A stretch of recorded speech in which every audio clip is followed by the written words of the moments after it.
بسم الله الرحمن الرحيم.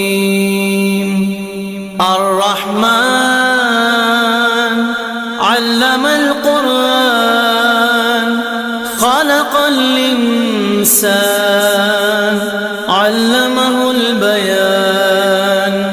الشمس والقمر بحسبان والنجم والشجر يسجدان.